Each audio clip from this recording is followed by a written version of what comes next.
एरंडोल तालुक्यातील वनकोटे शिवारातील असलेला वसंत सहकारी कारखाना हा गेल्या 28 वर्षांपासून बंद आहे. दरम्यान हा सहकारी कारखाना आता जिल्हा बँकेने विक्रीला काढला आहे. या विक्रीला या परिसरातील शेतकऱ्यांनी विरोध केलेला आहे. दरम्यान यापूर्वी शेतकऱ्यांनी या जमिनी देण्यासाठी अ, अ, पूर्तता दिली होती, परंतु आता या ठिकाणी वसंत सहकारी कारखाना विक्री काढल्यामुळे येथील शेतकऱ्यांची नाराजी व्यक्त केली जात आहे. आपल्यासोबत काही या भागातील शेतकरी आहेत. त्यांनी या संदर्भात जिल्हाधिकारी यांना निवेदन सादर केलेले आहेत. त्यांची मागणी अशी आहे की हा जो वसंत सहकारी साखर कारखाना आहे हा विक्रीस काढू नये. दरम्यान यापूर्वी जे आम्हाला आश्वासन दिले होते त्याची पूर्तता केली पाहिजे असं देखील त्यांनी म्हटलेलं आहे. वसंत सहकारी साखर कारखान्याला दिलेल्या जमिनी परत मिळाव्या यासाठी त्यांनी आज जिल्हाधिकारी यांची भेट घेतलेली आहे. दरम्यान यापूर्वी अनेक आश्वासने दिली. आमच्या नातेवाईकांना किंवा सहकाऱ्यांना या संदर्भात नोकरी दिली अशी देखील या ठिकाणी आश्वासन दिले होते. आपण या संदर्भात काही शेतकरी या ठिकाणी आले, आपण त्यांच्याशी संवाद साधणार आहोत. दादा, काय सांगाल? तुम्ही यापूर्वी 28 वर्षांपूर्वी प्रशासनाला या सहकारी साखर कारखाना संदर्भात जागा दिली होती. आजची परिस्थिती काय आहे? नेमकी तुम्ही आज जे निवेदन दिलेलं आहे, काय मागणी तुमची? आज आम्ही शासनाला एक निवेदन दिलेलं आहे, कलेक्टर साहेबांना निवेदन दिलेलं आहे की आम्ही ज्या जमिनी दिल्या होत्या हे आमच्या मुलाबाळांना कुठेतरी नोकरी मिळेल या उद्देशाने दिलेल्या होत्या. काही की मोठा बलाढ्य माणसाच्या घशात घालण्यासाठी दिलेल्या नव्हत्या. त्याच्याच एक अनुषंगाने आता शासनाने जे धोरण काढलेलं आहे 23 तारखेला त्याचा निलाव आहे, तो निलाव कुठेतरी थांबवावा आणि थांबवत नसेल किंवा हा कारखाना परत चालू करावा. चालू न होत असेल तुमच्याकडनं तर आमच्या जमीन आम्हाला परत द्याव्या. दरम्यान तुम्ही या संदर्भात जिल्हा बँकेसोबत काही पत्रव्यवहार केलेला आहे, त्यांना काही तोंडी भेट घेऊन काही आश्वासन दिले का त्यांनी तुम्हाला? तर आम्ही जिल्हा बँकेला वेळोवेळी संपर्क साधलेला आहे. जिल्हा बँकेने आम्हाला पत्रव्यवहारही केलेला आहे. जिल्हा बँकेने सांगितलं की आमच्याकडे कर्मचाऱ्यांचे काही घेणे नाही. घेणे नसल्या कारणास्तव मग घेणे कुणाकडे आहे हा एक आमचा एक महत्वाचा प्रश्न आहे. आम्ही जमीन कशासाठी दिली? आम्हाला नोकरी मिळेल. जमिनी देणारेच कामगार आहेत, त्याच्यामुळे आम्ही तुमच्याकडेच भांडतोय ना. तुम्ही आम्हाला न्याय द्या. आता या जिल्ह्यात म्हणजे मोठमोठे मंत्री आहेत आपल्याकडे आणि तीन तीन मंत्री असल्यावर आणि चांगले बलाढ्य सरकारमध्ये आहेत आणि त्यांनी या कुठेतरी गोष्टीकडे लक्ष दिलं पाहिजे, हीच एक विनंती आहे. आपल्यासोबत काही शेतकरी आहेत, त्यांनी देखील हाच मुद्दा उचलून जिल्हाधिकारी यांना निवेदन दिलं. दादा, काय सांगाल? तुमच्या जमिनी प्रशासनाने दिलेल्या आहेत, तुम्हाला त्या संदर्भातला काही मोबदला मिळाला आहे का? मिळाला असेल तर तुम्हाला जे आश्वासन दिलं होतं त्यांची पूर्तता झालेली आहे का तुम्हाला?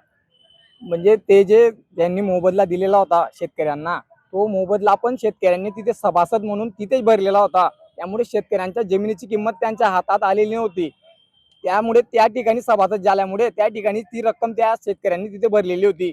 आणि सगळ्यात महत्त्वाचा मुद्दा म्हणजे जळगाव जिल्ह्यातील ज्या शेतकरी हिताचा सरकारी कारखाना विकला जात असेल तर ते या जळगाव जिल्ह्यातील राजकारण्यांचं सर्वात मोठं अपयश आहे. दरम्यान या ठिकाणी मंत्र्यांच्या विरोधात देखील मंत्र्यांनी याकडे भूमिकेकडे दुर्लक्ष केलेलं असे देखील त्यांनी आरोप केलेला आहे. या ठिकाणी काही शेतकरी आहेत, त्यांनी देखील आपला मुद्दा मांडण्याचा प्रश्न उपस्थित केला आहे. दादा, काय सांगाल? या ठिकाणी जिल्हाधिकारी यांना तुम्ही निवेदन दिले, तुम्हाला प्रशासनाकडून कुठले आश्वासन काही मिळाले की या संदर्भात? तसं आम्हाला जिल्हाधिकारी साहेबांनी सांगितलं की याची आम्ही सखोल चौकशी DDR कडं आणि जे असेल शेतकरी हिताच्या त्या दृष्टीने आम्ही प्रयत्न करू असं आज त्यांनी आम्हाला आश्वासन दिलेलं आहे. पण एक मुद्दा असा आम्हाला म्हणायचा आहे की जे सरकारचे जे धोरण आहे ते आम्हाला आज कुठेतरी गलत वाटतंय. म्हणजे जे शेतकरी विरुद्ध जात आहे. जे आज जो शेतकरी आता कापाड कष्ट करून त्याच्या हातात जर काही मिळत नाहीये आणि दिवसेंदिवस शेतकरी आज आत्महत्या करत असेल भारतासारख्या या देशामध्ये, तर आपला देश कुठेतरी भरपूर मागे आहे. विकसनशील या राष्ट्रामध्ये आपला देश असतो. कोण म्हणतं भारत आज विकसित आहे? विकसित नाहीच आहे. कारण की आज जर शेतकरी आज मागच आहे तर त्याच्याकडनं जे जमिनी घेतलेल्या आहेत आज आमच्या वनकुट्या येथून कवडीमोल भावाने घेतलेल्या आहेत, त्या जमिनीचे आज पूर्ण किंमतही नाही. पण आज जे ते लिलाव प्रकार 23 तारखेला त्यांनी ठेवलेलं आहे, त्यांनी एक प्रकारे कुठेतरी गुपचूप ठेवलेलं आहे. जर त्यांना जर ही प्रक्रिया करायची असली तर त्यांनी ओपन करायला पाहिजे होतं की ऑनलाईन पद्धतीने का करताय, जेणेकरून बाकीचं कोणी तिथं भरू शकणार नाही टेंडर वगैरे.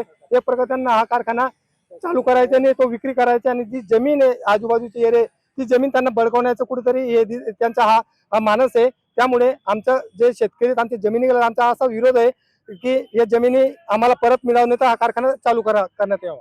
तुम्ही काय सांगाल दादा? तुमच्या पण जमिनी गेलेल्या आहेत, तुमच्या वडिलांच्या कारणामध्ये जमिनी गेलेल्या असतील, आज तुम्ही त्याचे वारस आहात, काय सांगाल?